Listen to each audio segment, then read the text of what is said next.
Hey, what's up, everybody? BDO44 coming into another video. All right, so I just read a really cool report from Chris Haynes that was just detailing a bunch of stuff that's coming up for the upcoming summer. And I kind of wanted to just piggyback some of that stuff and just give a little commentary if I can remember enough of what it is, because it was a lot of different things. Okay, first of all, let's start with Ty Lue. Ty Lue of the Clippers, he has requested permission to seek other opportunities elsewhere. The Suns have been rumored to want Ty Lue.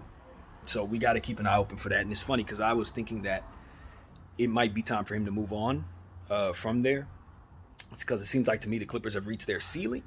And at the very least, either they're bringing back the same team or they're going to go through a complete rebuild, as to which that probably doesn't fit his timeline as a coach. I don't think he wants to go through a rebuilding situation as a championship coach.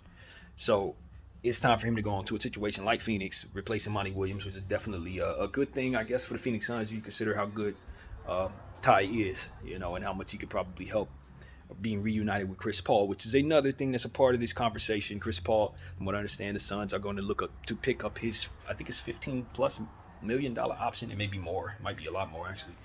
But they're picking up his option for this upcoming season. And Chris Paul's a guy I think is like, if this ain't his last season, I don't know why it ain't type stuff. I don't know that he has much left. Every single year in the playoffs, he's hurt at the right time. It's just like, why are we still doing this?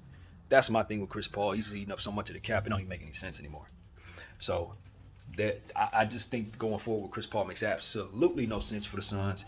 Even if you're bringing back Ty Lue, you need to move that part of your books out and bring back some requisite pieces, preferably some young talent, some defensive rebounding talent, some shooters, some everything for you to help complement Booker. Not bringing back another player representing so much of the cap when you already got Kevin Durant there as well. It's just stupid. Let's just be honest, it's stupid. And it makes for a weak field when teams do stuff like this. Let's just be honest. So don't do that, Phoenix. Do hire Ty Lue, but definitely do not bring back Chris Paul. Do not do that. So that's what I'm telling them. Straight up. All right, moving on. Portland has the number 3 pick in the draft. They didn't get the Wemby sweepstakes, but they did bring it the third pick in the draft to their situation. The problem is the third pick in the draft is most definitely going to be a guard. If you do anything other than take Miller or Scoot in that situation, then you're not doing right by that pick. That's pretty much what it is. It's a very clear-cut understanding that Miller's ahead of the Thompson boys and Hendricks and everybody else as of right now. It's not that close. It's Wemby by himself, Miller, Miller, Scoot Henderson, depending on who you talk to.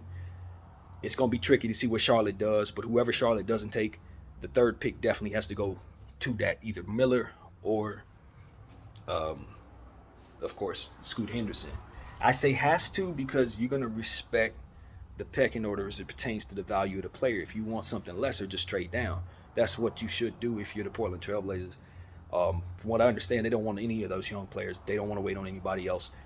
They want to help bring Dame a star to play with the new pick that they're bringing in. That third overall pick, they're saying, nah, if we're going to bring in another guard, Miller, it makes no sense because, of course, they got Simons on $100 million contract that he signed last year. He played great. Dame Lillard, obviously. So you don't need another guard, and you certainly don't want to bring Miller in and come off the bench. He's way, way too great of a young player to bring him into that situation. He's most definitely going to be starting wherever he goes. So I think Scoot's probably going to go to Charlotte.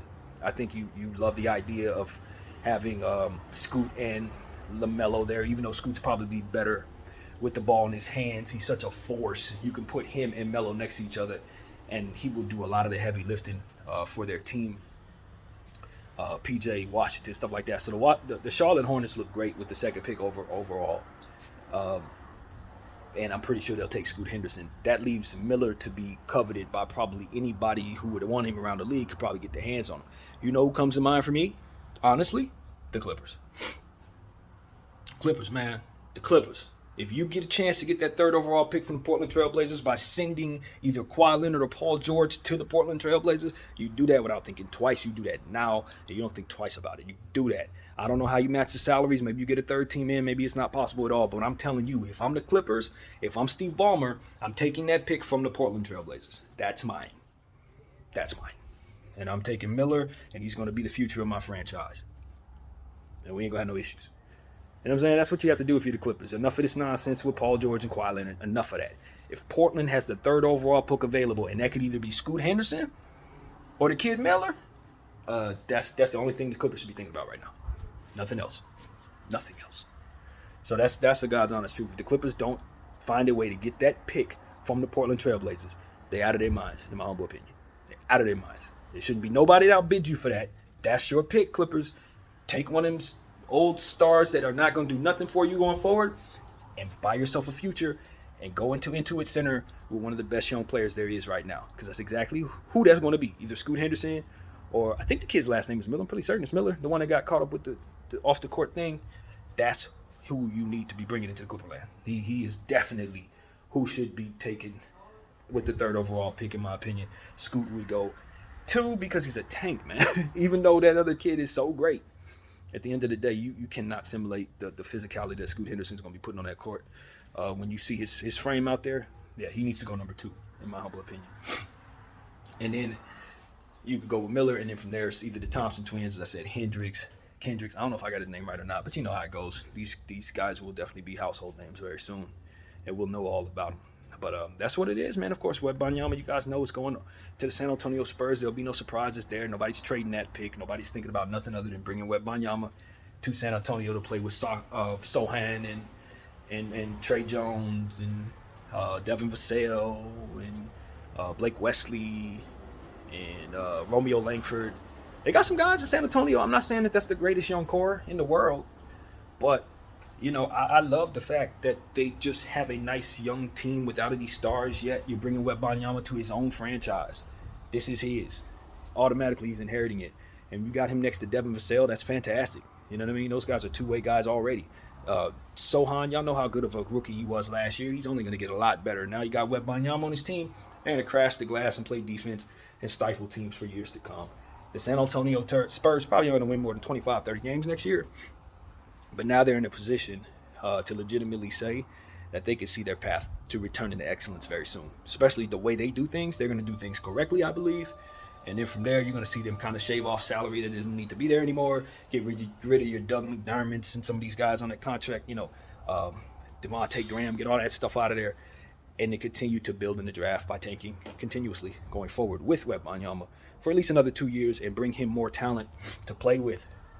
Or you can mess around if you're the San Antonio Spurs and say, forget all this. We got a bunch of cap space and a bunch of picks. Let's mortgage everything and give Wembanyama a contender right now and go after it with, say, Dame Lillard and James Harden and Wembanyama, because that's totally something they could do.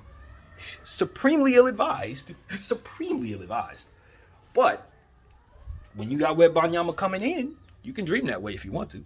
It ain't the Spurs style, though. That ain't their style. They're going to play the long game.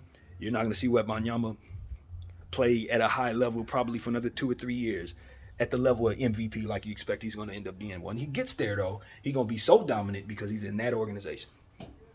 That's inevitable. I've seen it all my life. I already know what's coming. So, yeah, the likelihood that Wembanyama doesn't pan out isn't high.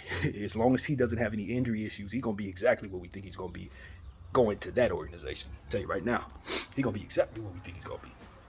So that's the perfect spot for him. He looked like a Spur. You know what I'm saying? He's a Spur. He's always been a Spur. And it's just one of those things where we're all catching up to it, to be honest with you. So that's really what it is. Popovich is not retiring. I don't think so. No. Not right now. He got to at least coach that kid for at least 1 or 2 seasons. And, Popovich has such amazing patience with young teams that he's probably going to enjoy coaching this guy just like he enjoyed coaching last year's team that didn't win nothing. So I can't say that I'm excited for San Antonio because I really do have Spur fatigue. As a 38-year-old Laker fan, I don't want to see San Antonio win another championship for the rest of my life personally.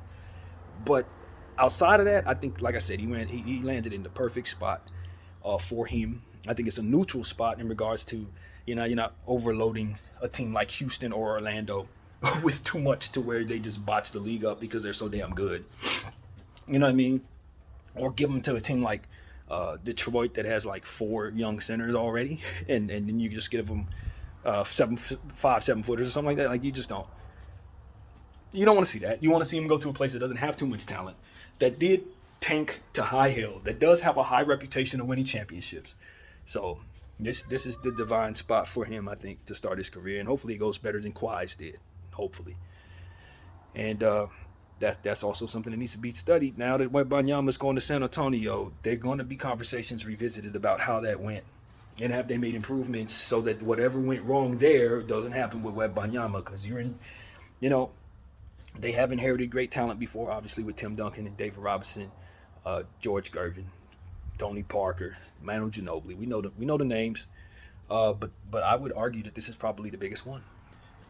Now, granted, Timmy, of course, accomplished more than you expect Wembanyama will. Honestly, you don't expect Wembanyama to win no 5 championships, but that ain't the point. It's about the prospect and what you expect them to be before they come into the game. This is the biggest prospect they've ever drafted, no question about it. And so, with that being said, it's going to be a magnifying glass on them to get it right. Because in between their last championship and where they're at right now was the Kawhi era. And it didn't go well.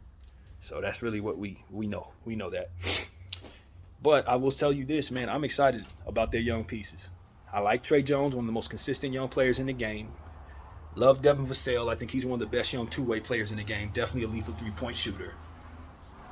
Keldon Johnson is a lot better than we saw him be last year. Much better. And is going to continue to be a fantastic young player in this league when he doesn't have to ask to tank anymore. Sohan, like I said, big fan of what he does. Huge fan of what he does, actually. I'm a personal big fan of Collins, even though I know he and my team don't get along. I like the fire in him, and I think his upside is still pretty solid as a role-playing center.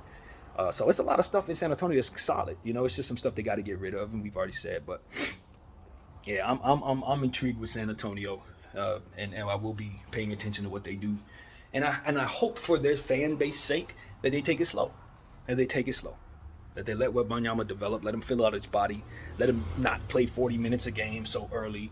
I love the fact that he's landing in San Antonio as opposed to, with all due respect to my team, a team like the Lakers or the Knicks, where it's going to be more so about the circus around him.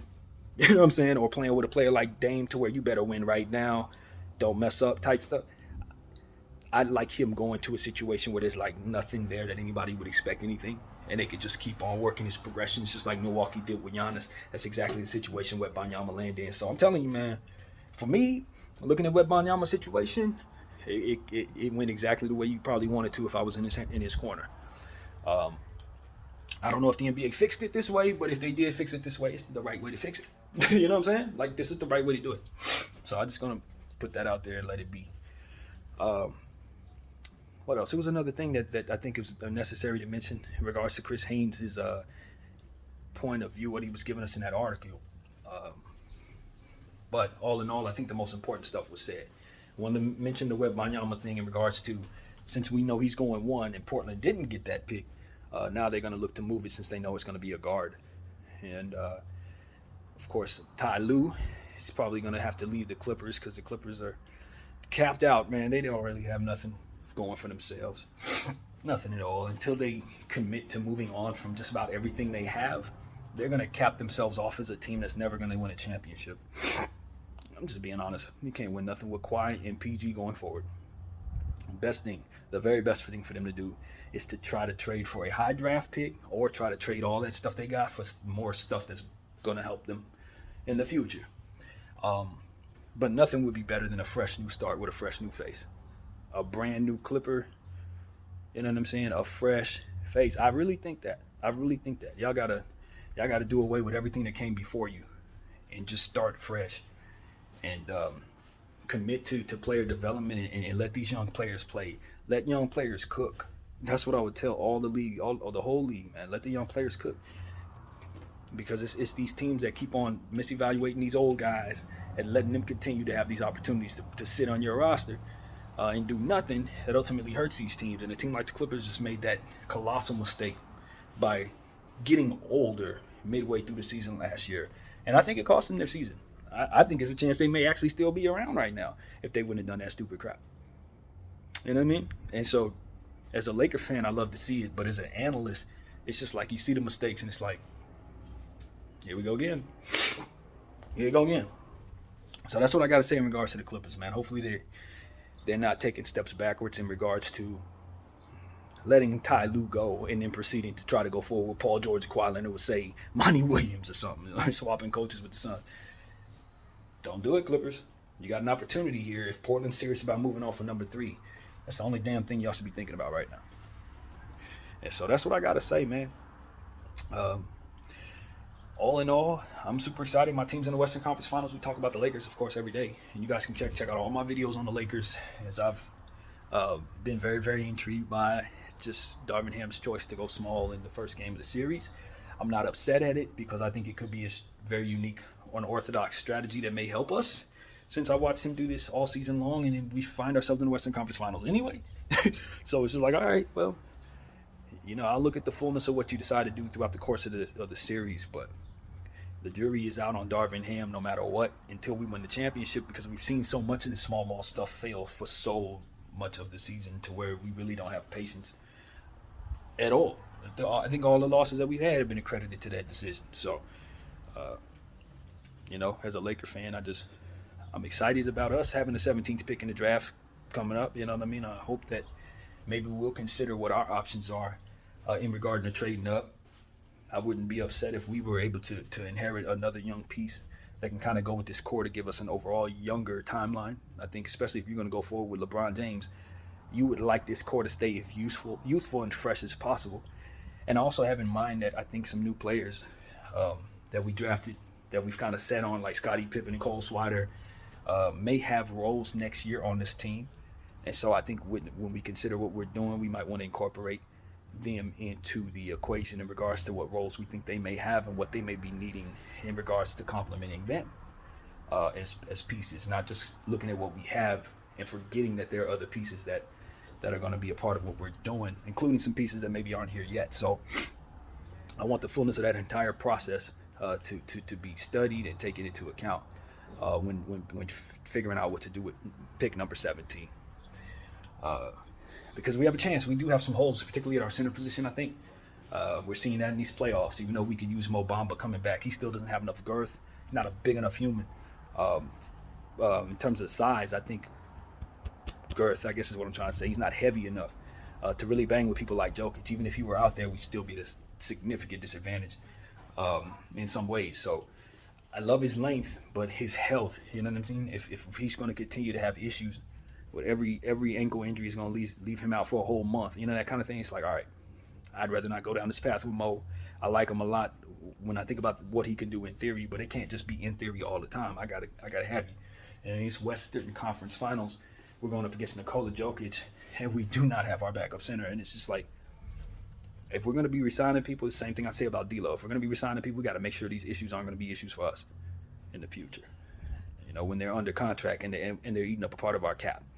We can like their play, we can like what they can bring to the table, but at the end of the day, if it's going to take away from us and we're not going to be able to see them as reliable pieces, then we have to sacrifice having them on the team. So, I'm not taking into account how poor D'Lo is playing, but more so just the availability all in all.